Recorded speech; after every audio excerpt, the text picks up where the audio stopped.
ఈ మధ్య మనందరికీ ఫండమెంటల్ రైట్స్ మీద అవేర్నెస్ బాగా పెరిగిపోతుంది.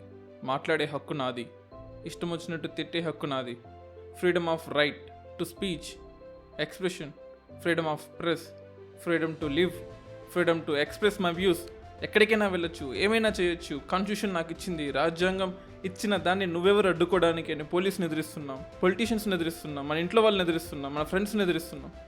కానీ మీ రైట్స్ని మీరు కాపాడుకోవడం మంచిదే కాదన్నా. ఆ రైట్స్తో పాటు రాజ్యాంగం మనకు కొన్ని డ్యూటీస్ కూడా ఇచ్చింది. ఇండియన్ సిటిజన్ అయిన మీరందరూ కొన్ని డ్యూటీస్ చేయాలి. ఈ డ్యూటీస్ని ఎవరూ చెప్పరు, ఎక్కడా ఉండవు. దీని గురించి చాలామంది చాలా తక్కువగా మాట్లాడుకుంటారు. ఎందుకంటే అవి డ్యూటీస్ మనం నిర్వర్తించాలి కాబట్టి. మనం కాన్సన్ట్రేట్ చేసేది రైట్స్. ఎందుకంటే రాజ్యాంగం మనకిచ్చిన రైట్స్ గురించి లేదా స్టేట్ నుంచి మనం కావాల్సిన రైట్స్ని మనం తీసుకుంటాం, కానీ తిరిగి స్టేట్కి ఇవ్వాల్సిన డ్యూటీస్ని మనం మర్చిపోతూ ఉంటాం. అందుకోసమే ఈ రాజ్యాంగం సిరీస్లో ఫండమెంటల్ రైట్స్ చాలా ఇంపార్టెంట్ అయినప్పటికీ కూడా ఫండమెంటల్ డ్యూటీస్ని నేను సెకండ్ ఎపిసోడ్గా చేస్తున్నాను. సో మీరందరూ మీ డ్యూటీస్ని తెలుసుకొని ఆ తర్వాత ఫండమెంటల్ రైట్స్ని తెలుసుకోండి. మీరు రాజ్యాంగానికి లేదా ఈ స్టేట్కి ఏమి తిరిగి ఇవ్వాలి, ఈ దేశానికి మీరేమి ఇవ్వాలి అని మీరు తెలుసుకొని ఆ తర్వాత దేశం నుంచి ఫండమెంటల్ రైట్స్ని ఆశించండి. ఈ ఫండమెంటల్ డ్యూటీస్ యొక్క ఇంపార్టెన్స్ ఇప్పుడు మనం చూద్దాం. మనకు one of the best defence ministers Swaran Singh Congress గవర్నమెంట్లో ఉన్నప్పుడు ఆయన కొన్ని ఫండమెంటల్ డ్యూటీస్ని రికమెండ్ చేశారు. మనకు పాకిస్తాన్ వార్, చైనా వార్ వచ్చిన తర్వాత కేవలం స్టేట్ గవర్నమెంట్ లేదా సెంట్రల్ గవర్నమెంట్ నుంచి ప్రజలకు వెళ్ళే రైట్స్ మాత్రమే కాకుండా రివర్స్లో ప్రజల దగ్గర నుంచి స్టేట్కి కావాల్సినవి కొన్ని ఉన్నాయి. మీరు మీ డ్యూటీస్ని నిర్వర్తించాల్సిన కొన్నిటిని రాజ్యాంగంలో లేనప్పటికీ నేను చేరుస్తున్నాను. Ministry of defence Swaran Singh గారు ఆ రోజు ఇందిరాగాంధీ గవర్నమెంట్లో 42nd కాన్స్టిట్యూషనల్ అమెండ్మెంట్ ద్వారా చేర్చిన ఈ ఆర్టికల్ 51A లేదా పార్ట్ 4లో చేర్చిన ఈ ఫండమెంటల్ డ్యూటీస్ని ఈరోజు మనం డీటెయిల్గా అనాలిసిస్ చేద్దామా? ఈ ఫండమెంటల్ డ్యూటీస్ ఆర్టికల్ 51Aలో A నుంచి K వరకు ఉంటాయి. మనకు రాజ్యాంగం అనేది చాలా కాంప్లెక్స్ డాక్యుమెంటు, కేవలం లాయర్లు మాత్రమే చదవగలరు. ఒక కామన్ మ్యాన్ దీన్ని చదవాలంటే ఎక్కడో క్లాసులు వినాలి, లేదా సివిల్స్ కోచింగ్ వెళ్ళాలి, లేదా లాయర్లు లేదా తెలిసిన వాళ్ళు ఎవరైనా ఫ్రెండ్స్, CA వాళ్ళు ఫ్రెండ్స్ అయ్యింటే మాత్రమే చదువుకోవచ్చు. ఇది మన డ్యూటీ కాదు అని చాలామంది అజ్యూమ్ చేసుకుంటారు. బట్ అది తప్పు. కాన్స్టిట్యూషన్ నేర్చుకోవడం చాలా ఈజీ అండ్ ప్రతి ఒక్కరి డ్యూటీ. ఆ డ్యూటీలో ఈరోజు మనం ఫండమెంటల్ డ్యూటీస్ గురించి మాట్లాడుకుందాం. ఒకసారి రాజ్యాంగం మనకు ఇచ్చిన ఫండమెంటల్ డ్యూటీస్ని మీకు ఒకసారి చదివి వినిపిస్తాను. 51A ఆర్టికల్లో A నుంచి K వరకు చెప్పాం కదా. అందులో A అనే article to abide by the constitution and respect its ideals and institutions, the national flag and national anthem. చూడండి, ఫండమెంటల్ డ్యూటీస్లో అంటే అది యుద్ధం టైంలో, యుద్ధం తర్వాత వచ్చిన డ్యూటీస్ కాబట్టి అప్పట్లో ఫస్ట్ ఆర్టికల్ మనం ఏం రాసుకున్నామంటే ఈ రాజ్యాంగాన్ని గౌరవించాలి, ఈ ఇన్స్టిట్యూషన్స్ని గౌరవించాలి. అంటే ONGC కానీ, BHEL కానీ, రాజ్యాంగం నిర్వర్తించిన ఇన్స్టిట్యూషన్స్ అంటే CAG కానీ, CID కానీ, CBI కానీ, ఏదైనా కానీ దాన్ని గౌరవించాలి. అలాగే నేషనల్ ఫ్లాగ్ని గౌరవించాలి, నేషనల్ యాంథమ్ని కూడా గౌరవించాలి. నేషనల్ ఫ్లాగ్ కోడ్ యాక్ట్ 2002ని నేను ఒక వీడియో రూపంలో చేశాను. దాన్ని లింక్ అండ్ డిస్క్రిప్షన్ కూడా కింద ఇస్తాను. అలాగే 51Aలో B సబ్ క్లాజ్లో ఫండమెంటల్ డ్యూటీ అంటే నువ్వు చేయవలసిన డ్యూటీ ఇంకోటి చదువుతాను వినండి. To cherish and follow the Nobel ideals that inspired the national struggle for freedom. మనకు స్వాతంత్రం రావడానికి జరిగిన ఇన్సిడెంట్స్, తెచ్చిన మహనీయులు అంటే ఫ్రీడమ్ ఫైటర్స్, వాళ్ళ గురించి తెలుసుకొని, వాళ్ళ ఐడియాలజీని తెలుసుకొని, వాళ్ళని ఇన్స్పిరేషన్గా తీసుకోవాలి. అది కేవలం ఒక మోటివేషన్ కాదు, ఒక డ్యూటీగా కాన్స్టిట్యూషన్లో చేర్చాం. C ఆర్టికల్లో ఏముందంటే to uphold and protect the sovereignty, unity and integrity of India. ఈ దేశం యొక్క సోవర్నిటీ నువ్వు కాపాడాలి. అంటే పక్క దేశంకి వెళ్ళి ఈ దేశాన్ని తిట్టడము, లేదా మీ ఫారిన్ ఫ్రెండ్స్ ముందు ఈ దేశాన్ని కించపరచడము, ఈ దేశం యొక్క సార్వభౌమాధికారాన్ని అంటే సోవర్నిటీని దెబ్బతీసే విధంగా ఏ చర్య చేసినా సరే అది మేము ఒప్పుకోము, ఈ దేశం ఒప్పుకోదు, అది నీ డ్యూటీ కాదు. ఈ సోవర్నిటీని కాపాడాలి, ఈ దేశం యొక్క గౌరవాన్ని నువ్వు కాపాడాలి అని రాజ్యాంగంలో రాస్తుంది. అండ్ ఇంటిగ్రిటీ ఆఫ్ ఇండియా, ఈ దేశాన్ని ఎప్పుడు ఇంటిగ్రిటీగా చూడాలి తప్ప తుగుడా చేస్తాను, ఇండియాను ముక్కలు చేస్తాను, ఇండియా వేరు, నార్త్ ఇండియా వేరు, సౌత్ ఇండియా వేరు. మనం ఎప్పుడు నార్త్ ఇండియా, సౌత్ ఇండియా అంటుంటాం. అది తప్పండి. Northern side of India, southern side of India. There is no two Indias. There is only one India in the northern side, the same India to the southern side. Article డీలో ఏముందంటే, to defend the country and render national service when called upon to do so. జనరల్గా defence లేని కంట్రీస్లో, అంటే సపరేట్గా defence budget allocate చేయలేని countries, చాలా చిన్న కంట్రీసు, ఇటువంటి కంట్రీస్లో పీపుల్ని సంవత్సరానికి ఒకసారి, లేకపోతే సంవత్సరానికి ఒక నెల 2 నెలలు, లేదా లైఫ్ టైంలో ఒక 1 ఇయర్ ఖచ్చితంగా మిలిటరీలో పనిచేయాలి. చాలా కంట్రీస్లో ఉంటుంది. కానీ ఇండియాలో ఆ రూల్ లేదు. కానీ ఒక ఫండమెంటల్ డ్యూటీగా ఇండియాకి సంబంధించిన వరకు, ఇండియా సావర్నిటీని కాపాడడానికి, ఇంటిగ్రిటీని కాపాడడానికి డిఫెన్స్లోకి వెళ్ళి చేరండి. కంపల్సరీ ఏం కాదు, కానీ ఒక డ్యూటీగా, ఒక ఇండియన్ డ్యూటీగా వెళ్ళి చేరాలి. అవసరమైనప్పుడు, ప్రతి సంవత్సరము చేరాలని కాదు, అత్యవసరమైనప్పుడు ఈ దేశానికి నువ్వు ఏ విధంగా పనిచేయాలి. అంటే దాని ఉద్దేశం ప్రతి ఒక్కరు మిలిటరీలో, ఆర్మీలో, నేవీలో చేరాలని కాదు. అవసరానికి మన సర్వీసెస్ని ఏ రూపంలో అయినా ఇవ్వచ్చు. ఆర్టికల్ ఈలో ఏముందంటే, to promote harmony and the spirit of common brotherhood amongst all the people of India, transcending religions, linguistic and regional or sectional diversities, and to renounce practices derogatory to the dignity of women. చూసారా, ఉమెన్కి ఎంత respect ఇస్తామో, ఉమెన్కి respect ఇవ్వాలి అని Nirbhaya act, Vishaka guidelines, Disha act చెప్పలేదండి. రాజ్యాంగమే చెప్పింది. Men and women are equal. Discrimination based on caste, creed, sex, religion జరగకూడదు అని ఫండమెంటల్ రైట్స్లో ఉంటుంది. ప్రతి ఒక్కరూ మాట్లాడతారు, చూసారా నాకు రాజ్యాంగం కల్పించిన హక్కు, సమానత్వమైన హక్కుని నాకు కాకుండా చేసింది గవర్నమెంటు, నాకు కాకుండా చేసింది అపోజిషన్ పార్టీ, నాకు కాకుండా చేశాడు నా పొలిటీషియన్ అంటుంటామే. దానికన్నా ముందు ఒక మగవాడిగా, ఒక ఆడదానిగా నీ డ్యూటీ తెలుసుకో. ప్రతి ఒక్కరిని, అంటే ఆడవాళ్ళని కానీ మగవాళ్ళని కానీ, and particularly derogated to the dignity of ఉమెన్కి కించపరిచే విధంగా ఎటువంటి పోస్టులు కానీ, ఎటువంటి హామ్ కలిగించే స్పీచ్ కానీ, లేదా రిటర్న్ స్క్రిప్ట్ కానీ ఏది చేయకూడదు. డిగ్నిటీ ఆఫ్ ద ఉమెన్ని కాపాడాలి అని రాజ్యాంగం చెప్తుంది. మరి దాన్ని నిర్వర్తిస్తున్నావా లేదా అనేది నీ విజ్ఞతకే వదిలేస్తున్నాను. Article F, to value and preserve the rich heritage of the countries composite culture. India అనేది ఫ్రాన్స్ లాగో, లగ్జంబర్గ్ లాగో, యూరోపియన్ యూనియన్లో ఉండే ఒక్కో కంట్రీ లాగో, లేదా అమెరికా లాగో ఒక సింగిల్ రిలీజియన్ కంట్రీ కాదు. అఫ్ కోర్స్ ఆ కంట్రీస్లో అన్ని రిలీజన్స్ ఉన్నాయి కాదన్ను, కానీ మనన్ని రిలీజియన్స్, ప్రపంచంలో ఉండే 60% రిలీజియన్స్ అన్నీ ఇండియాలో ఉన్నట్టే ఉంటుంది. మన దగ్గర ఉన్న లాంగ్వేజెస్, మన దగ్గర ఉన్న కల్చర్స్, మన దగ్గర ఉన్న డైవర్సిటీస్ ఎక్కడా ఉండవు. అన్ని డైవర్సిటీస్ని కాపాడాలంటే it is not just government duty. కేవలం గవర్నమెంట్ ఎన్నెన్ని చూడగలదు. ఒక సీఎం, ఒక పిఎం, ఒక 56 మంది సెంట్రల్ మినిస్టర్స్, ఒక్కో స్టేట్లో 20 నుంచి 30 వరకు స్టేట్ కౌన్సిల్ ఆఫ్ మినిస్టర్లు, ఒక గవర్నరు, కొంతమంది ఐఏఎస్ ఆఫీసర్లు, కొంతమంది పోలీసులు ఎలా చూడగలరండి ఈ దేశాన్ని, ఈ రాష్ట్రాన్ని? So it is every once duty, నీ, నా, మన యొక్క డ్యూటీ. ఈ ఫండమెంటల్ డ్యూటీస్ తర్వాత మీకు కొన్ని కేసులు చెప్తాను. సుప్రీంకోర్టు ఇచ్చిన కొన్ని కేసుల్ని కూడా చెప్తాను. Article F, to preserve our culture. మరి మన కల్చర్ని ప్రిజర్వ్ చేద్దామా? నేను గచ్చిబౌలిలో హైదరాబాద్ సెంట్రల్ యూనివర్సిటీకి వెళ్ళినప్పుడు అక్కడ ఒక మెగాలిథిక్ బరియల్ సైట్ అని ఉంది. అంటే ఆల్మోస్ట్ 2000 BC, మనం 2021లో ఉన్నాం.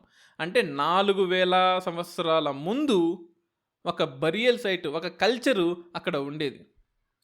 నేను గూగుల్లో చూశాను, మెగాలిథిక్ బరియల్ సైట్ గచ్చిబౌలిలో ఉంది అని చెప్పేసి. అదే ఈ యూనివర్సిటీలో ఇక్కడే ఉంటున్నాం, ఇక్కడ యూనివర్సిటీలో ఎక్కడ దొరకలేదు నాకు అని చూస్తున్నాను.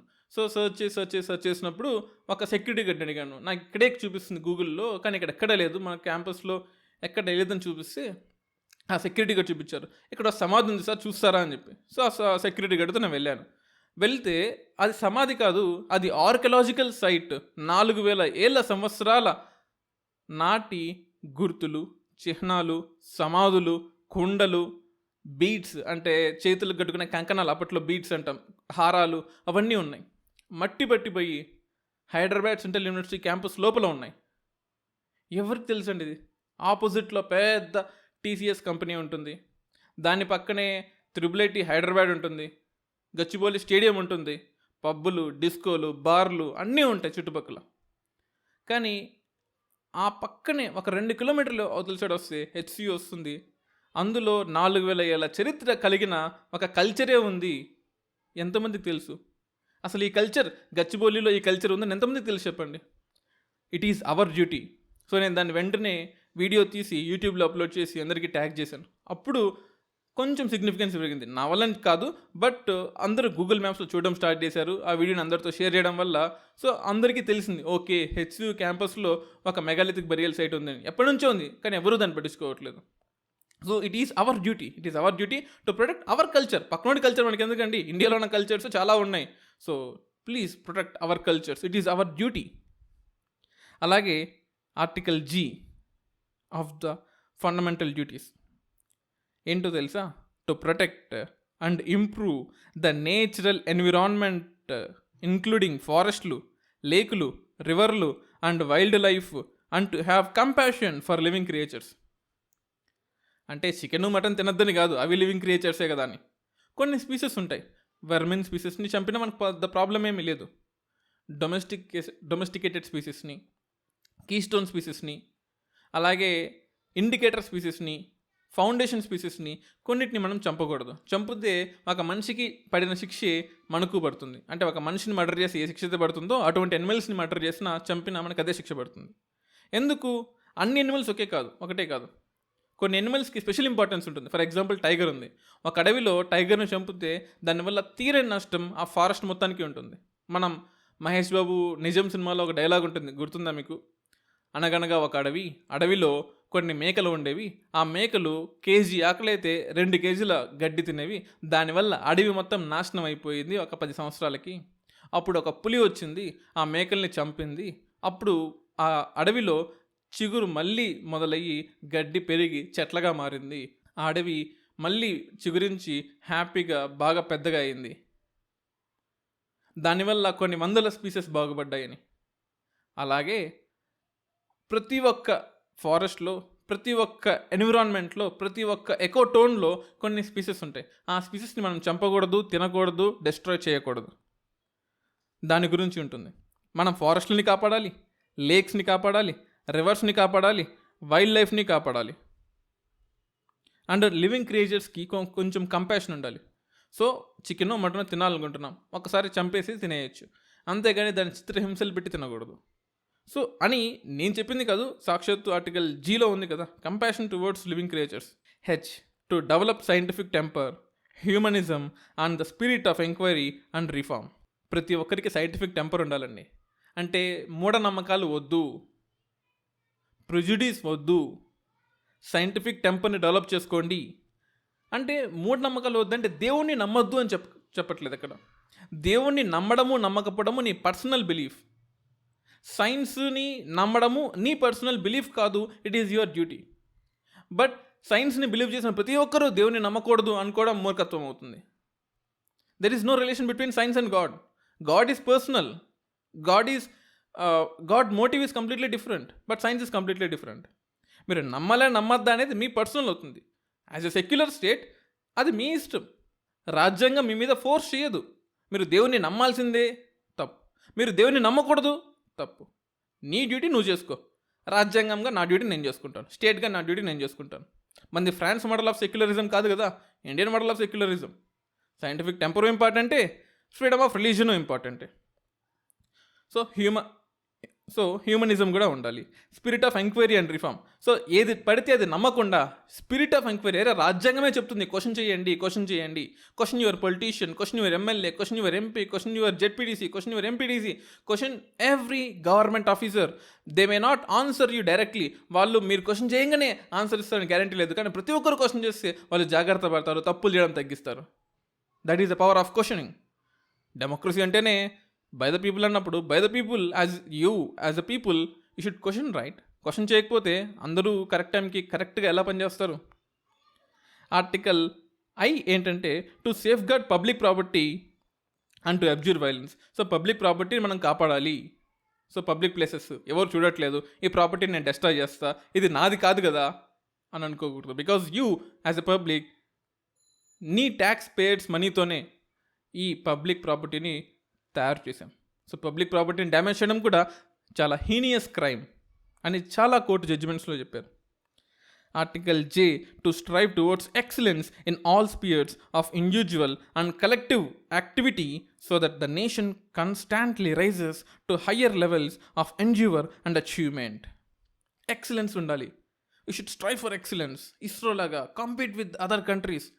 మనకు బ్రెయిన్ డ్రైన్ అనే కాన్సెప్ట్ ఉంటుంది. ఇండియాలో ఐఐటి వరకు చదువుకొని దాని తర్వాత ఫారిన్ కంట్రీస్కి వెళ్ళిపోయి అక్కడ పనిచేస్తూ ఉంటారు. మనం వాళ్ళని తప్పుగా అజ్యూమ్ చేసుకుంటూ ఉంటాం, అరే ఇక్కడ డబ్బులతో వీళ్ళు చదువుకొని అక్కడికి వెళ్ళి పనిచేస్తున్నారని. ఇక్కడ ఆపర్చునిటీస్ ఉంటే వాళ్ళు ఖచ్చితంగా ఇక్కడే చేస్తారు. లేదా ఆ ఆపర్చునిటీస్ నువ్వు ఇక్కడ క్రియేట్ చేయగలిగితే వాళ్ళు మళ్ళీ తిరిగి వస్తారు. ప్రతి ఒక్క డిపార్ట్మెంట్లో, ప్రతి ఒక్క ఫీల్డ్లో ఎక్సలెన్స్ ఉండాలి. అంటే whatever the work we are doing, we should do as our 100%.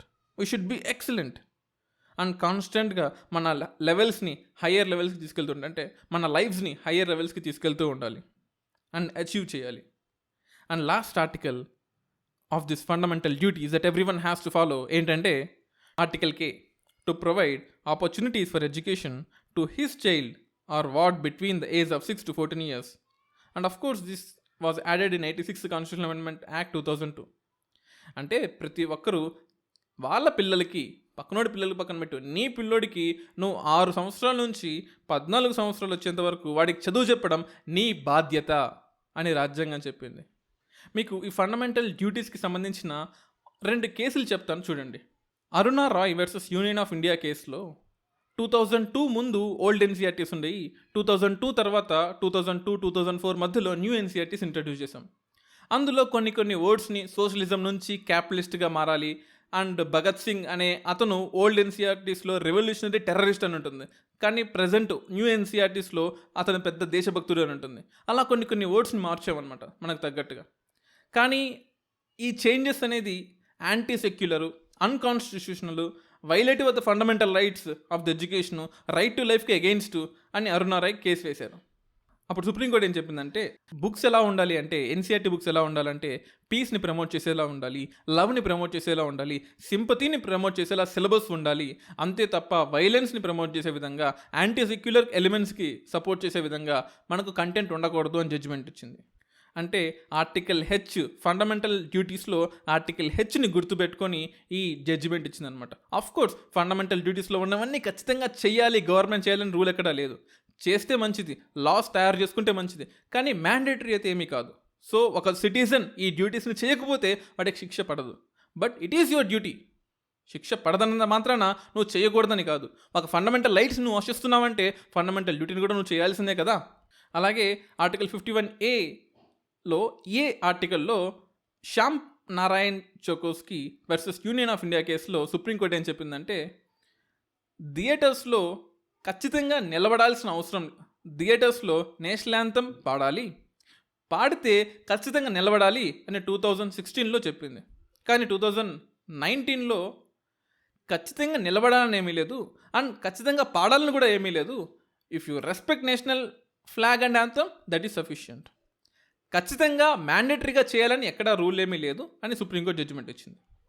అంటే ఆర్టికల్ ఏని గౌరవించండి, ఆర్టికల్ 51Aలో ఏ ఆర్టికల్ని గౌరవించండి, కానీ అదే మ్యాండేటరీ కాదు. అది లేకపోతే శిక్షార్హులు అనడానికి లేదు.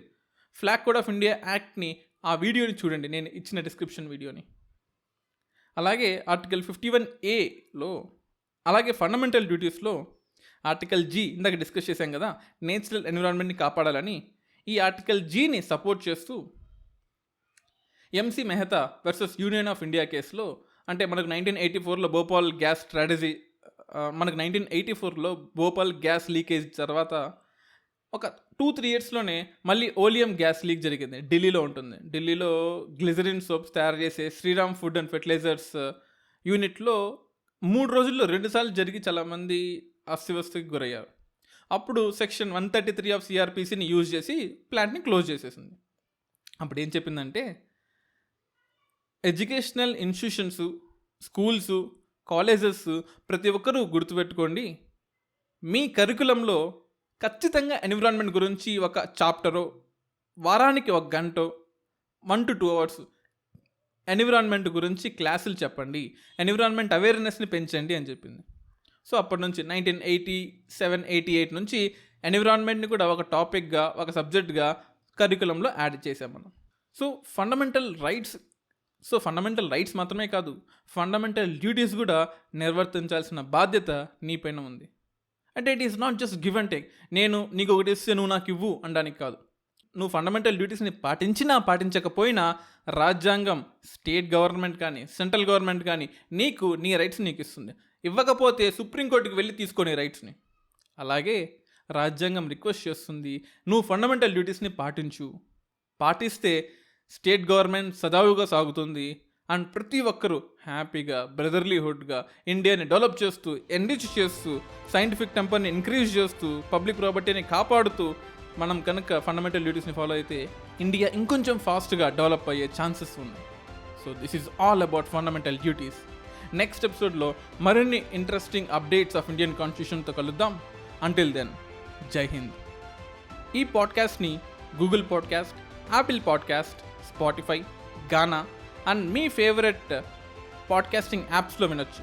ఒక single command, okay Google play UPS radio podcast, లేదా హే సిరి ప్లే యూపీఎస్ రేడియో పాడ్కాస్ట్, లేదా hey Alexa play UPS radio podcast కోడ్స్తో మీరు హ్యాపీగా ఈజీగా యూపీఎస్ రేడియో పాడ్కాస్ట్ని వినొచ్చు.